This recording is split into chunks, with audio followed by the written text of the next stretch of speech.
ভগবান কি পঞ্চ ভাগবত বসি পড়ুথা পঞ্চ ভাগবত বসি পড়ুথা কোন কোন মা যশୋଦା କିଛି ଲଡୁ ଆଣିକି ଦେଇଥିଲେ ନା ପିଲାମାନଙ୍କୁ ଦେଇଥିଲେ କହିଲେ ପିଲାମାନେ ସବୁ ବସ କାହିଁନା ପିଲାମାନେ ବସିଲେ ମୋ କନେଇକି ଆଉ କଷ୍ଟଟା ଅନୁଭୂତି ହବ ପିଲାମାନଙ୍କୁ ସବୁ ଲଡୁ ଦେଇଦେଲେ ପିଲାମାନେ ସବୁ ବସିଲେ ଭଗବାନ ଶ୍ରୀକୃଷ୍ଣକୁ ମା ଚାଲିଦେଲେ ଭଗବାନ ଶ୍ରୀକୃଷ୍ଣ କହୁଛନ୍ତି ଅନ୍ୟାନ୍ୟ ଗୋପାଳ ମାନଙ୍କୁ କହୁଛନ୍ତି ଦେଖ ଆଉ ଲଡୁ ଟିକେ ଦିଏ ତେଣୁ ଗୋପାଳ ବାଳ କହୁଛି କନେଇ ସେ ଲଡୁ ଖାଇବେ ନା ଦଉନୁ ଭଗବାନଙ୍କ ପାଟିରେ ସେମାନେ ତାଙ୍କର ଯୋଉ ଉଦ୍ଦିଷ୍ଟକୁ ନେଇ ଦେଇ ଦଉଛନ୍ତି କହିଲେ ଆଉ ଏତେ ଖେଳ ହବନି ଦେଖ ଆଜି କେମିତିକା ଖେଳ ହଉଛି ମା ଚାଲିଗଲେ କୌଣସି କର୍ମରେ ବ୍ୟସ୍ତ ରହିଲେ ଭଗବାନ ଯୋଉ ଉଲୁଖଳ ବନ୍ଧା ହେଇଥିଲା ସେଇ ଉଲୁଖଳରେ ବନ୍ଧନରେ ଅଛନ୍ତି ଦେଖୁଛନ୍ତି ତାଙ୍କର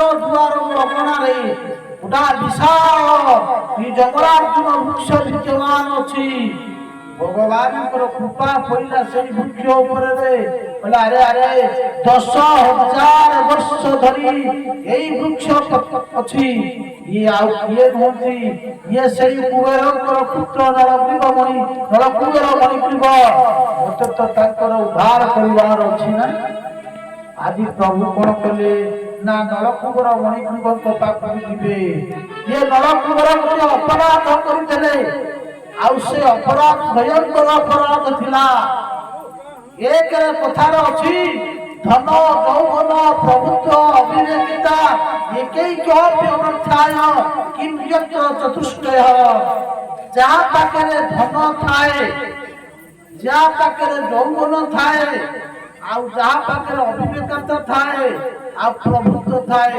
ଏ ତିନିଟା ଅନರ್ಥର କାରଣ ହେଇଥାଏ ତେଣୁ ଏ ଚାରିଟା ଯାକ ଗୁଣ କାହା ପାଖରେ ଥିଲା ନା ଏ କୁବେରଙ୍କ ପୁତ୍ର ମାନଙ୍କ ପାଖରେ ଥିଲା ଏକରେ କଣ ନା ଧନ ରକ୍ଷକ କୁବେର ହଉଛନ୍ତି ଧନପତି କୁବେରଙ୍କର ପିଲା ବଡ ଲୋକର ଛୁଆ ଦ୍ୱିତୀୟ କଥା ଧନ ଆଉ ଯୌବନ ମଣିଷ ଯେତେବେଳେ ଯୌବନ ପ୍ରାପ୍ତ ହୁଏ ତାକୁ ଆଉ ଏ ମଣିଷ ଗୁଡାକୁ କୀଟ ପତଙ୍ଗ ଦେଖାଯାଏ ଯୌବନ ଅବସ୍ଥା ମଣିଷକୁ ଜ୍ଞାନ ପସନ୍ଦ ହୁଏ ନାହିଁ ଆଉ ହେଲା ପ୍ରଭୁତ୍ୱ କହିଲେ ମୁଁ ଗୋଟେ ବଡ IAS ମୁଁ ଗୋଟେ ବଡ ରାଜନେତା ମୁଁ ଗୋଟେ ବଡ ଜଜ ଯୋଉ ଉପାଧି ପ୍ରାପ୍ତ ହେଇଛନ୍ତି ନା ସେଇମାନଙ୍କ ପାଖରେ ଅହଙ୍କାର ବେଶୀ ଥାଏ ଆଉ ଅବିବେକିତା କହିଲେ ବୁଦ୍ଧିହୀନ ବ୍ୟକ୍ତି ये चारिटा गुण जाक ताको पाखरे थिला जोटी गोटिए गुण थाए अनर्थ करी पकाए सेई कुबेरंकर पिलाक मानक पाखरे चारिटा ए अवगुण थिला बुद्धि विकृति हे गेला एक रे देवता दुई रे धनपति पुओ तीन रे सुंदर देखिबा पाई चार रे कोन ना पदपी मनीष को पदपी अंध करी पकै थाए किए ना भगवान शिवंकर अनुचर थिले माने बॉडीगार्ड ये नरकुबर मणिग्रीव शिवंकर द्वार रक्षक कले थिले सेई अहंकार अनुभूत हेई आपण माने जानती आदि कालिका कलिलो अमृत कोन जानती मद ये मद पान करथिले कोठी ना बारुणी नामक मद पीथिले बारुणी मदिरा पित्वा मदा धुपी लोचन बारुणी मद खाई आखि लाल लाल करी आउ जानथु मद खाइबा व्यक्ति जो मनरे काम भावना बेसी जागृत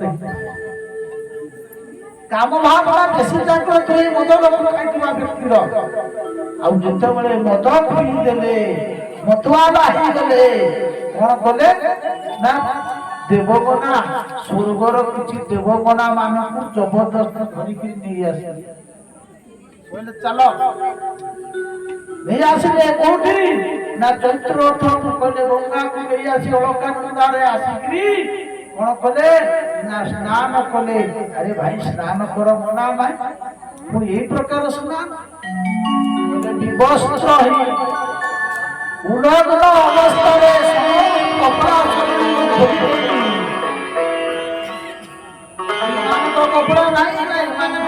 କପଡ଼ା ମନେ ରଖ ଜଳ ଭିତରେ କେବେ ପ୍ରକାର ସ୍ନାନ କରିବ ନାହିଁ। ଶାସ୍ତ୍ର ଆମକୁ ବହୁତ ବାର ମନା କରିଛି। ଉଲଗ୍ନ ହେଇକିରି ଜଳ ଦେବତାକୁ ଅପମାନିତ କରିବା ଉଚିତ ନୁହେଁ। କିଛି ହେଲେ କପଡ଼ା ପିନ୍ଧିବା ଉଚିତ। ଏ ଦି ଭାଇ ଗଙ୍ଗା ଅଳକା ନଦୀରେ ଯାଇକି କଣ କରିବା ସ୍ନାନ କଲେ ତ ପିଇଛନ୍ତି। ଶୋଇବା ସେଇ ପଟେ ସେଇ ଦିଗ ହେଇକିରି ଭଗବାନ ନାରଦ ଆସୁଛନ୍ତି। ବାବାଜୀ ଲୋକ ଭଗବାନଙ୍କର ଗୁଣ କୀର୍ତ୍ତନ କରୁଛନ୍ତି।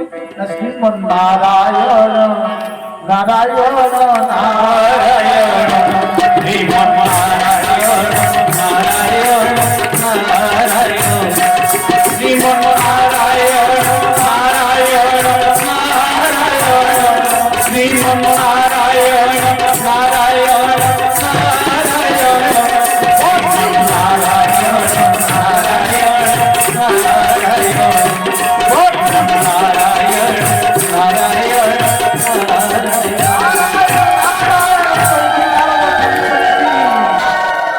ବାବାଜୀ ଲୋକ ନା, ବାବାଜୀ ଲୋକ ଯୁଆଡେ ଯିବେ ସେ କଣ ପାଟିଟା ବନ୍ଦ କରି ଯିବେ? ସାଧୁ ଲୋକ ଯୁଆଡେ ଯିବେ ପ୍ରଭୁଙ୍କର ଗୁଣ କୀର୍ତ୍ତନ କରିକି ଚାଲିବେ। ତେଣୁ ନାରଦ ଭଗବାନଙ୍କର ଶ୍ରୀକୃଷ୍ଣଙ୍କର ଗୁଣ କୀର୍ତ୍ତନ କରି ଚାଲିଛନ୍ତି। ଯିବା ସମୟରେ କଣ କଲେ ନା ସେଇ ପଟରେ ଯାଉଛନ୍ତି। ଏକରେ ଯୁବତୀ ମାନଙ୍କର ଟିକେ ସଂକୋଚ ଭାବ ଥାଏ ପୁରୁଷ ମାନଙ୍କ ଅପେକ୍ଷା। ଯେତେବେଳେ ନାରଦ ଯାଉଛନ୍ତି ନାରଦଙ୍କର ନଜର ଟିକେ ପଡିଗଲା। ଯୁବତୀ ମାନେ ସବୁ ଦେବଗଣା ମାନେ ଦେଖିଲେ ଶ୍ରୀମତୀ ନାରଦ ଯାଉଛନ୍ତି, ଲଜ୍ଜିତ ହେଇଗଲେ। ସେମାନେ ଲୁଚିଗଲେ, ସବୁ ଗଛ ଉପରେ ଯାଇ ଲୁଚି ପଇଲେ। ଇଏ ଦି ଭାଇ କଣ କରିଛନ୍ତି ନା ନାରଦଙ୍କୁ ଦେଖୁଥିଲେ, ଦେଖିବା ଅବସ୍ଥାରେ ଆସିକି ଠିଆ ହେଇଗଲେ ତାଙ୍କ ସାମ୍ନାରେ।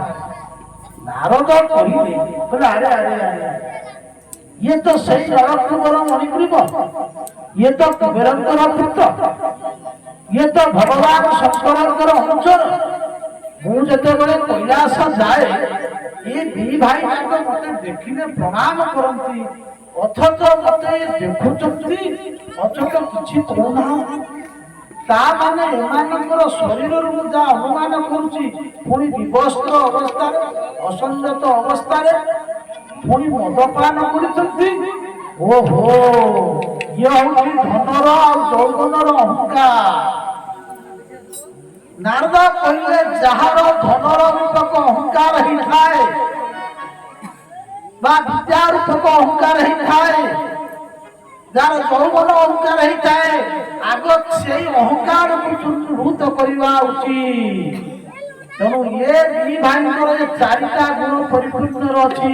ତେଣୁ ଆଗ ସେଇ ଅହଙ୍କାରକୁ ନଷ୍ଟ କରିବାକୁ ପଡିବ। ଆରେ ତୁମେ ମାନେ ଶରୀରକୁ କଣ ଭାବିଛ? ଆରେ ଏ ଶରୀର ତୁମର କି? ଇଏ କହିବ ଏ ଶରୀରଟା ମୋର। ତୁମେ ତ ଶରୀରକୁ ଆଣିକି ଆସିଥିଲ। ପିତା ମାତା କହିବେ ଶରୀର ବାପା ତୋର ନୁହେଁ, ମୁଁ ନଥିଲେ ବାପା କହିବ ମୁଁ ନଥିଲେ ତୁ କୋଉଠି ଆସିଥାନ୍ତୁ। ଏ ଶରୀର ହଉଛି ମୋର, ପିତା ମାତାଙ୍କର ଶରୀର।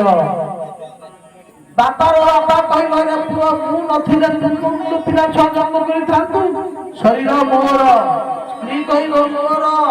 ଶେଷରେ ବିଧୁଆ ପୁତ୍ର ମାନେ କହିବାରେ ଭାଇ ଶରୀରର ଅଧିକାର ତମର ନୁହେଁ, ଏଟା ହଉଛି ଆମର। ବିଲୁଆ ସାଙ୍ଗୁଆ କହିବେ ମରିଗଲେ ମଣିଷ ସିଏ ଶେଷରେ ଆମ ପାଖକୁ ଆସିବ। କୋଉଠିକି ନା ସଂସାରକୁ ଆସିବ। ଶରୀରର ଗତି ତିନିଟା ହେଇଥାଏ ମା ମାନେ ମନେ ରଖ। କୋଉଥିରେ ପାଞ୍ଚଭୌତିକ ଶରୀର, ଗୋଟିଏ ହଉଛି କଣ ନା ପୃଥିବୀ ଆକାଶ ତେଜ ବାୟୁ ଆକାଶ। ଏଇଥିପାଇଁ ଶରୀରରେ କଣ ଅଛି ନା ଅସ୍ଥି ସ୍ତମ୍ଭ ସ୍ନାୟୁ ମାଂସ ଲେପିତ ଗୋଟିଏ ହାଡଟା ଅଛି। ଆଉ ହାଡ ଉପରେ କଣ କରାଯାଇଛି ନା ଡେଟିଂ ପେଣ୍ଟିଂ କରାଯାଇଛି। ଡେଟିଂ ପେଣ୍ଟିଂ ତା ମାନେ ଦେଶା ଯାଇଛି ସପ୍ତ ଧାତୁରେ। ଏ ଶରୀର ତିନିଟା ଗତି ହବ। ଗୋଟିଏ ହେଲା ପୋଡ଼ି ଦେଲେ ପାଉଁଶ ହେଇଯିବ, ବାହାରେ ଫୋପାଡ଼ି ଦେଲେ କାଉ କୁକୁର ବିଲୁଆ ସାଙ୍ଗୁଆ ଖାଇକିରି ହଗିଦେବେ ମଳ ହେଇଯିବ। ଯଦି ପୋଡ଼ି ଦିଆଯାଏ ପାଉଁଶ ହେଇଯିବ। ଯଦି ଫୋପାଡ଼ି ମାନେ ତାକୁ ପୋତି ଦିଆଯାଏ ସେ ମିଳେକିରି କୀଟ ହେଇଯିବ ତା ଭିତରେ। ମାନେ ଶରୀରର ଗତି। ତୁମେ ଏଇ ଶରୀରକୁ ନେଇ ଅହଙ୍କାର କରୁଛ। ନାରଦ କହିଲେ ଆରେ ତୁମର ଏତେ ଅହଙ୍କାର, ତୁମର ଅହଙ୍କାର ହେଇଛି ଧନର ଗର୍ବ, ଐଶ୍ୱର୍ଯ୍ୟର ଗର୍ବ ଥା। ଧନର ଗର୍ବକୁ ଆଗ ନଷ୍ଟ କରାଯାଏ। ତେଣୁ ଐଶ୍ୱର୍ଯ୍ୟ କଲେ ଧନର ଗର୍ବ କୋଉଥିରେ ହୁଏ ଜାଣିଛ? 6ଟା ଲକ୍ଷଣ ଅଛି। କହିଲେ କଣ? ଧନ ଥିବା ବ୍ୟକ୍ତି ତାର 3ଟା ଦୁର୍ଗୁଣ ଥାଏ। ଧନୀ ଲୋକର 3ଟା ଦୁର୍ଗୁଣ କଣ ଜାଣିଛ? ଗୋଟିଏ ହେଲା ଧନ, ଗୋଟିଏ ହେଲା ଧନର ଅହଙ୍କାର ଏବଂ ଧନ ପାଇବାର ଯୋଉ ତୃଷ୍ଣା। ଭଗବାନ କୃପା କରି ସମ୍ପତ୍ତି ବହୁତ ଦେଇଛନ୍ତି, ତଥାପି ଆହୁରି ଲୋଭ, ଆହୁରି ମତେ ମିଳିଯାଉ ପୁଳାଏ। ତେଣୁ 3ଟା ଅବଗୁଣ ହେଇଥାଏ ଧନୀ ଲୋକଙ୍କ ପାଖରେ। ଆଉ ଦରିଦ୍ର ପାଖରେ 2ଟା ନଥାଏ, ଗୋଟିଏ ଅବଗୁଣ। ସେ ଗୋଟିଏ ଅବଗୁଣ କଣ ନା, ଗୋଟିଏ ଅବଗୁଣ ହେଲା କଣ ନା ଧନର ତୃଷ୍ଣା। ଧନ କେମିତି ଆସିବ? ଯୋଉ ପ୍ରକାର ହଉ ମୋର ଧନ ଦରକାର। ତେଣୁ ଏଇ ଯୋଉ ଧନ ଯାହା ପାଖରେ ଥାଏ ତା ପାଖରେ ଅବଗୁଣ ହେଇଥାଏ କଣ ନା ଐଶ୍ୱର୍ଯ୍ୟବଦ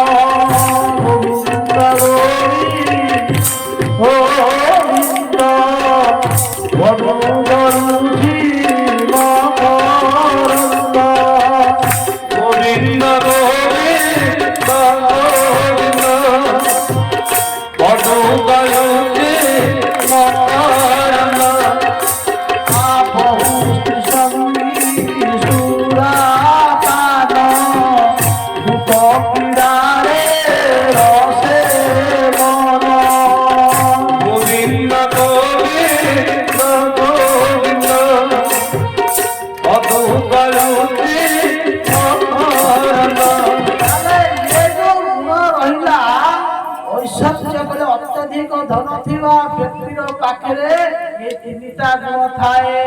ସେ କଣ ନା ବହୁ ସଙ୍ଗ। ଧନ ଯଦି ଆସିଲା ଗୋଟିଏ ସ୍ତ୍ରୀକି ନେଇକି ସନ୍ତୁଷ୍ଟ ହବ ନାହିଁ, ଯାଇ ଆଉ କୋଉଠି ସମ୍ପର୍କ ରଖିବ ଲୁଚେଇକି। ଆଉ କଣ ହବ ନା ପୂଜ ପୂଜା କରିବା ପାଇଁ ମନ କରିବ, ପୋଷାକ ଖେଳିବ, ଜୁଆ ଖେଳିବ। ଆଉ କଣ ହବ ନା ମଦ୍ୟପାନ କରିବ। ଇଏ ହଉଛି 3ଟା ଗୁଣ ଆସିବ ଐଶ୍ୱର୍ଯ୍ୟର ଲକ୍ଷଣ। ସେଥିପାଇଁ କହୁଛନ୍ତି ଯୋଉ ବ୍ୟକ୍ତି ପାଖରେ ଧନ ଅଛି, ଯଦି ଧନଟାକୁ ଯଦି ଠିକ ଜାଗାରେ ନ ଲଗେଇଲା, ଭଗବାନ ଧନ ଦେଇଥାନ୍ତି। କଣ ପାଇଁ? ଭଗବାନ ଧନ ଦିଅନ୍ତି କାହା ପାଇଁ? ତୁମେ ଦରିଦ୍ରଙ୍କର ସେବା କର। ଧନର ଉଦ୍ଦେଶ୍ୟ ହଉଛି କଣ କହିଲେ କଣ ନା ଧନ ଅର୍ଜନେ ଧର୍ମ କରି ପାପ গোবিন্দ গোবিন্দ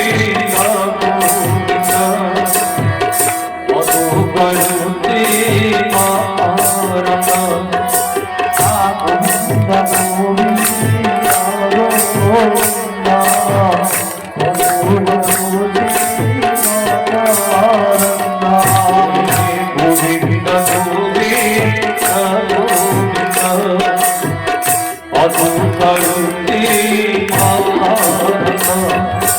ଧନର ଉଦ୍ଦେଶ୍ୟ ହେଲା ଧର୍ମ। ତେଣୁ ଧନ ବିଷୟ ପାଇଁ ନୁହେଁ, ଭୋଗ କରିବା ପାଇଁ ପ୍ରଭୁ ଧନ ଦେଇନାହାନ୍ତି। ଧନର ଉଦ୍ଦେଶ୍ୟ ହେଲା ନା ଧର୍ମ। ତୁମେ ଦାନ କର, ଦରିଦ୍ର ସେବାରେ ଲଗେଇ ଦିଅ, ଗୋ ସେବାରେ ଲଗେଇ ଦିଅ, ଧନ ଯାଇକି ତୁମର କଲ୍ୟାଣ ହବ।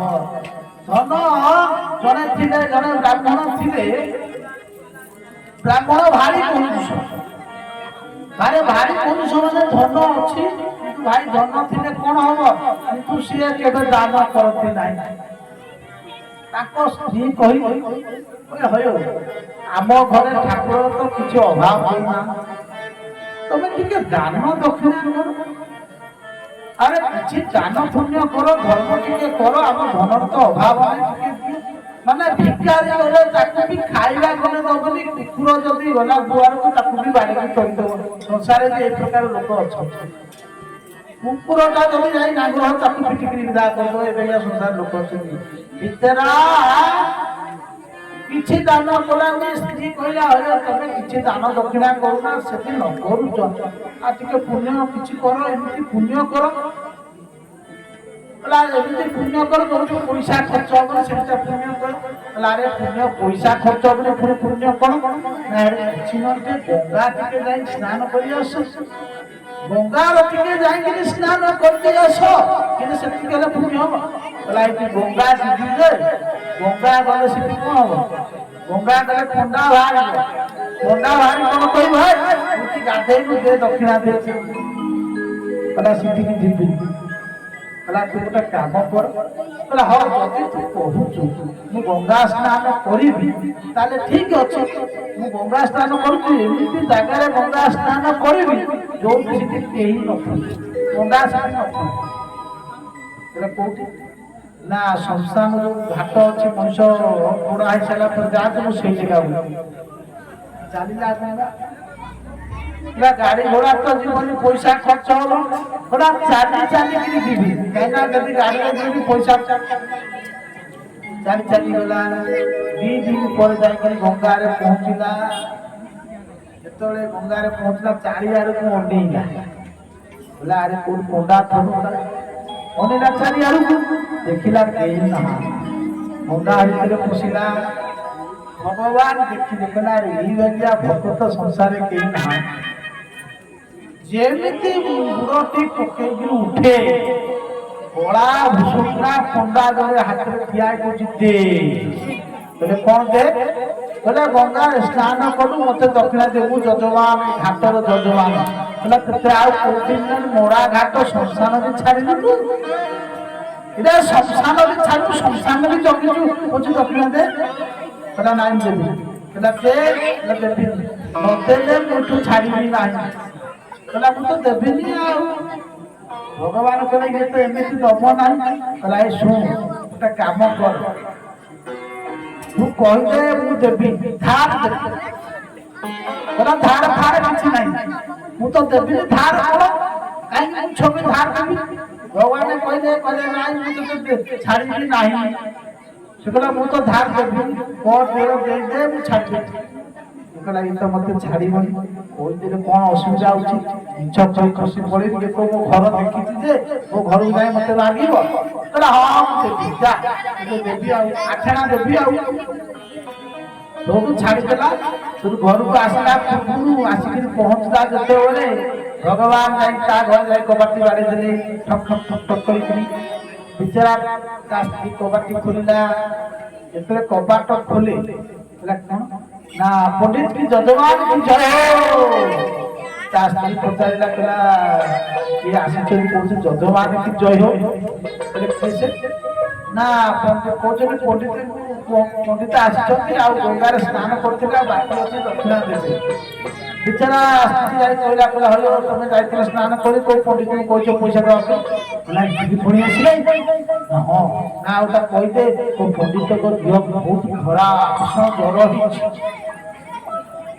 ଯାଇ କହିଲା ଯାଇ କହିଦେଲା କହିଲା ପଣ୍ଡିତ ଆସିକିରି ତାକୁ ଜ୍ୱର ହେଇଛି କୁଞ୍ଜରେ ସେ ଶୋଇଛନ୍ତି ଆଉ ଉଠି ପାରୁନାହାନ୍ତି ପଣ୍ଡିତଙ୍କ ଦେହ ଖରାପ ଜ୍ୱର ହେଇଛି ନା ନା ନାଇଁ ନାଇଁ ମୁଁ ମୋ ଯଜମାନଙ୍କୁ ଏ ଅବସ୍ଥାରେ ଛାଡ଼ିକି ଯିବାଟା ଉଚିତ ନୁହେଁ ହଉ ପଣ୍ଡିତଙ୍କୁ କହିଦେ ତାଙ୍କ ଦେହଟା ଟିକେ ଭଲ ହେଇଯାଉ ମୁଁ ଏଠି ବସିଛି ଯାଇକି ସ୍ତ୍ରୀ ଯାଇ କହିଲା ସିଏ କହୁଛନ୍ତି ତମ ଦେହ ଭଲ ନାହିଁ ଆଉ ସେ ଯିବେନି ଦେହ ଭଲ ହେଇଗଲେ ଯିବେ ଏଇଠି ଖିଆପିଆ କରି ରହିବେ ଆହୁରି ଅସୁବିଧା ଶେଷରେ କହିଲା ଯାହା କହିବୁ ପଣ୍ଡିତଙ୍କୁ କହିବୁ ସେ ମରିଗଲା ବିଚରା ସ୍ତ୍ରୀ ଯାଇ କହିଲା ପଣ୍ଡିତ ମରିଗଲେ ଏତିକି ଯେତେବେଳେ କହୁଛନ୍ତି ଯଜମାନ ଛାଡ଼ିଗଲେ ଓ ଆରେ ଆଉ ଗୋଟେ କାମ କରିବା ଯଜମାନ ତ ଚାଲିଗଲେ ତେଣୁ ମୁଁ ଯେହେତୁ ତାଙ୍କର ପୁଞ୍ଜିତ ତାଙ୍କର କାର୍ଯ୍ୟଟା ଯେହେତୁ ସଂସାର ଯାହା ଯାହା ସବୁ ହବ ମୁଁ ସବୁ କରିକି ଯାଇକି ଏ ତ କହିଦେଇଛି ମିଛରେ କାନ୍ଦୁଛି ଗାଁ ବାଲା ସବୁ ଲୋକମାନେ ଆସିଲେ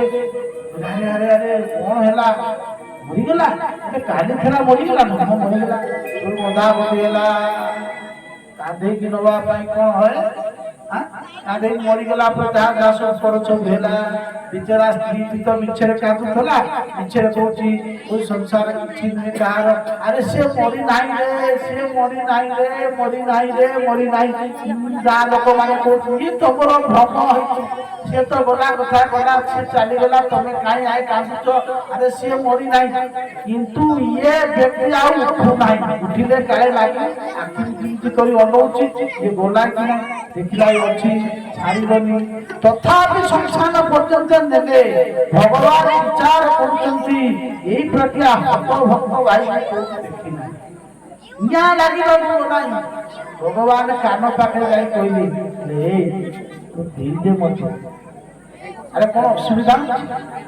ତଥାପି ଆଖି ଖୋଲିଲା ଦେଖିଲା ଯେ ଅଛି କହିଲା ଆରେ ଭଗବାନ କହିଲେ ଭଗବାନ ଆସିଛି ତଥାପି ବିଶ୍ୱାସ ହେଲା ନାହିଁ କହିଲା କହିଲା ଇଏ ମିଛ କହୁଥିବ ତାକୁ ଭଗବାନ ନିଜକୁ ନିଜର ରୂପଟି ଦର୍ଶନ ଯେମିତି କରେଇଲେ ଆଖି ଖୋଲିଲା ତେଣୁ ସେଇ ଭଳିଆ ତମେ ହୁଅ ନାହିଁ ଭଗବାନ ତୁମକୁ ଯୋଉ ଦେଇଛନ୍ତି ଧନ ତାକୁ ସେଇ ଜାଗା ଭାଗବତ ସପ୍ତାହ ହଉଛି କୌଣସି ଅନୁଷ୍ଠାନ ହଉଛି ସେଇ ଜାଗାରେ ତମେ ଦାନ କର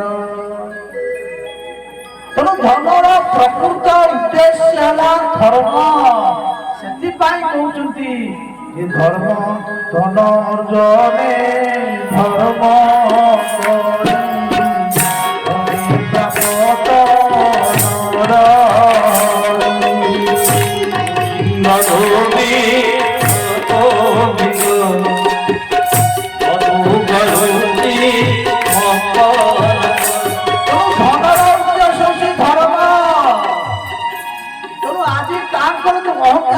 ଐଶ୍ୱର୍ଯ୍ୟର ଅହଙ୍କାର ଭଗବାନ କୁହନ୍ତି ଯାହାର ଧନର ଗର୍ବ ହେଇଯାଏ ତାହେଲେ ସେଇ ସମ୍ପଦ ମଦର ଯୋଉ ପରଦାର ଲାଗିଯାଏ କଣ ନା ମଳି ଲାଗିଯାଏ ସେଇ ମଳିକି ସଫା କରିବା ପାଇଁ କହୁଛନ୍ତି କଣ ନା ସମ୍ପଦ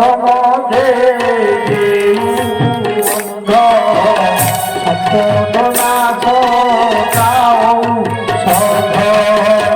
গোবিন্দ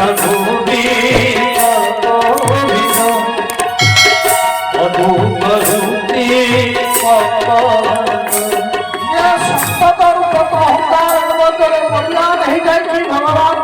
সম্পদକୁ ଆମେ ନଷ୍ଟ କରାଯାଉ ଆଜି ନାରଦ କହିଲେ ଆଙ୍କର ଅହଙ୍କାର ହେଇଛି ଇଏ କୁବେର ପୁତ୍ର ତାଙ୍କର ରୂପ ଗୌରବ ପ୍ରତିଭା ହେଇଛନ୍ତି ତମେ ଠିକ ଜାଗାକୁ ପଠେଇବାକୁ ପଡିବ ଏତିକି କହିଲେ ଆରେ ତମେ ଦିଟାଙ୍କ ଗଛ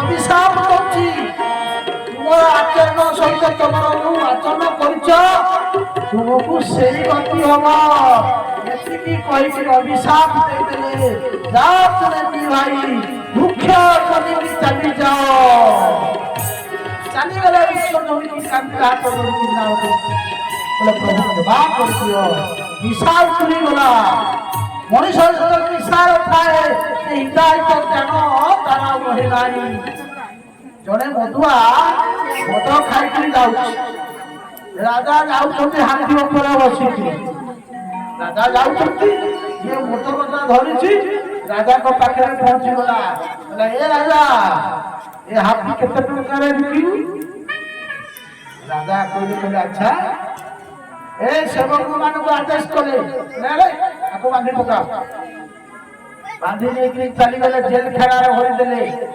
ସକାଳ ପାଇଲା ସେବକ ମାନେ ଧରି ନେଇଗଲେ ତାକୁ ନେଇଗଲେ ସେଠି ପହଞ୍ଚେଇ ଦେଲେ ରାଜା କହିଲେ ଆଚ୍ଛା ତୁ ଭାଇ କହ ତୁ କେତେ ଟଙ୍କାର ହାତୀଟା କିଣି ପାରିବୁ ହାତ ଧରି କହିଲେ ଆଜ୍ଞା ହାତୀ କିଣିଲା ଲୋକ ଆଜି ନାହିଁ ସେ କାଲି ପଡିଛି ହାତୀ ପଡିଛି ମାନେ କହିଲେ ଆଜ୍ଞା ମୁଁ ମଦ ଖାଇଥିଲି ମଦର ପ୍ରଭାବ ଟିକେ କଣ ଆଡୁ ସାଡୁ କହିଯାଇଛି ମତେ କ୍ଷମା କରିଦିଅ କହିବାର ଉଦ୍ଦେଶ୍ୟ ହେଲା ମଦ ଖାଇଥିବା ବ୍ୟକ୍ତି ତାର ହିତାହିତ ଜ୍ଞାନ ଆଉ ରହିନଥାଏ।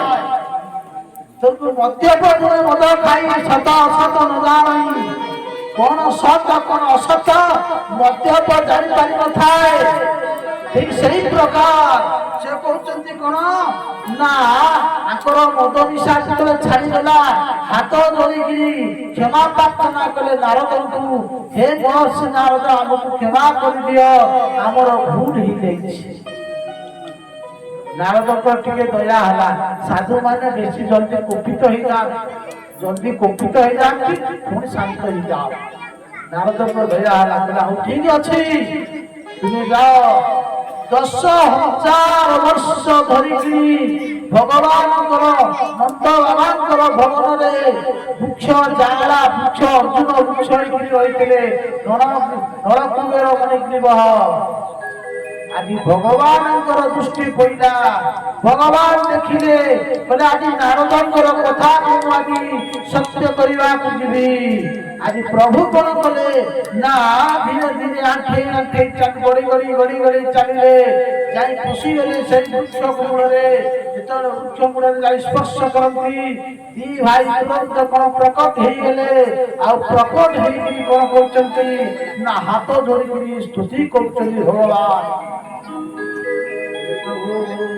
ଭଗବାନ ପଚାରିଲେ ଆରେ ତମେ ସେଇ ଦୁଇ ଭାଇ ନା ନଳକୁବେର ମଣିଗ୍ରୀବ? ଆଜ୍ଞା ଆମେ ନାରଦଙ୍କ ପାଖରେ ଅପରାଧ କରିଥିଲୁ, ଆଜି ନାରଦଙ୍କ କୃପାରୁ ଆଜି ଆପଣଙ୍କୁ ଆମେ ଦର୍ଶନ କଲୁ। ଭଗବାନ ପଚାରିଲେ ଆଚ୍ଛା ତୁମେ ତ ମତେ ଦର୍ଶନ କଲ, ତାହେଲେ କଣ ଚାହୁଁଛ?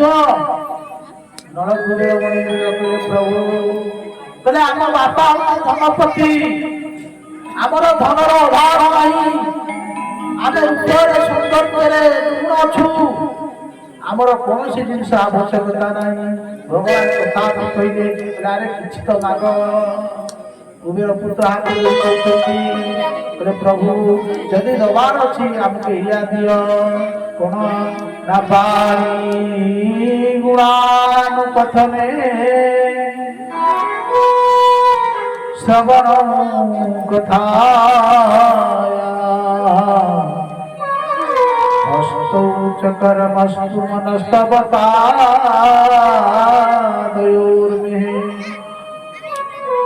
ପ୍ରଭୁ ଆପଣ ଆମକୁ ଏତିକି ଦିଅନ୍ତୁ, ଏ ବାଣୀ ଆପଣଙ୍କର ଗୁଣ କୀର୍ତ୍ତନ କରିଥାଉ,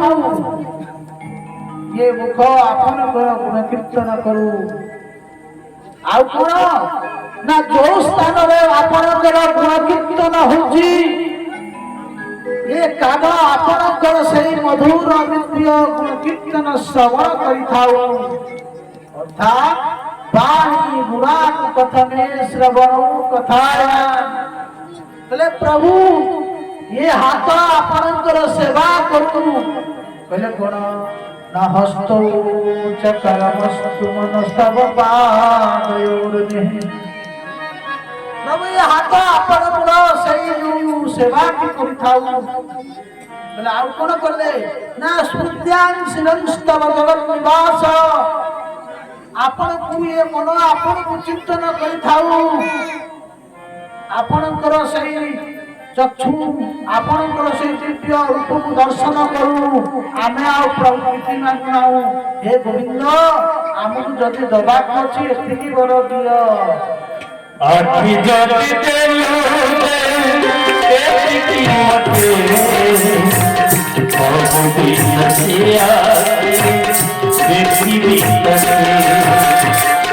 ହାତ ଯଦି ଦେଲୁ ଏତିକି ମତେ ସବୁଦିନ ବୁଝିବି ତତେ।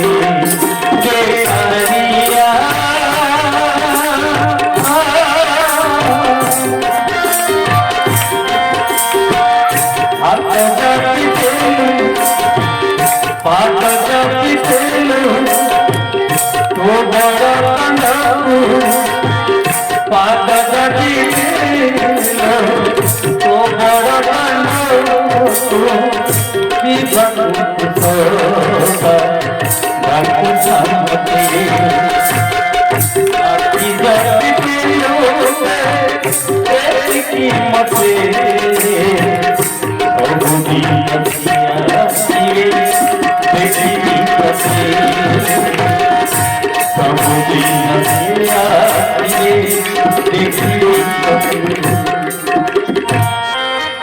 और वृंदावन लाल की नरक में उद्धार ହେଇଗଲା ଯେତେବେଳେ ଆକାଶ ମାର୍ଗରେ ଚାଲିଗଲେ ତ ଅବ୍ୟକ୍ତ ଶବ୍ଦ ବର୍ଜନ କଲା କିଏ କୁଆଡେ ସବୁ ଆସି କୋଉଠି ପହଞ୍ଚିଲେ ଦେଖିଲେ ଭଗବାନ ସେତେବେଳେ ବନ୍ଧା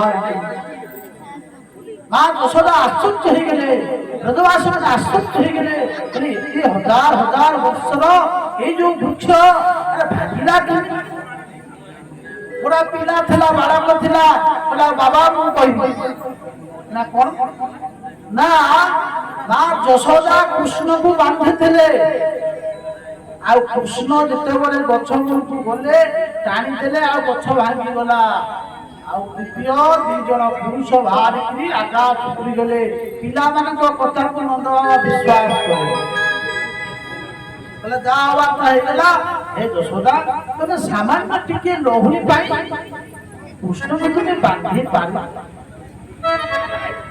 ଆଜି ମା ବହୁତ ଦୁଃଖିତ ହେଲେ କହିଲେ ହେ ଗୋବିନ୍ଦ କହିଲେ ହେ ନାରାୟଣ ନାରାୟଣ ଆଜି ମୋ ପୁଅକୁ ଆଜି ନାରାୟଣ ବଞ୍ଚେଇଲେ ଭଗବାନ ଆଜି ନନ୍ଦ ବାବା କହିଲେ କହିଲେ ଆଉ ଏ ଜାଗାରେ ବ୍ରଜବାସୀ ମାନେ କହିଲେ ଆଉ ଆମେ ଏଠି ରହିବାନି କହିଲେ କାହିଁକି ନା ଆସିଲା ଦିନ ଠାରୁ ପାପ ତେଣୁ ଆଜି ସମସ୍ତେ ଗୋକୁଳ ତ୍ୟାଗ କରି ଚାଲିଗଲେ କୋଉଠିକି ନା ବୃନ୍ଦାବନକୁ ଚାଲିଗଲେ ବୃନ୍ଦାବନରେ ବାସ କଲେ ଭଗବାନ ବୃନ୍ଦାବନରେ ବିଚିତ୍ର ଆହ୍ୱାନ କଲେ।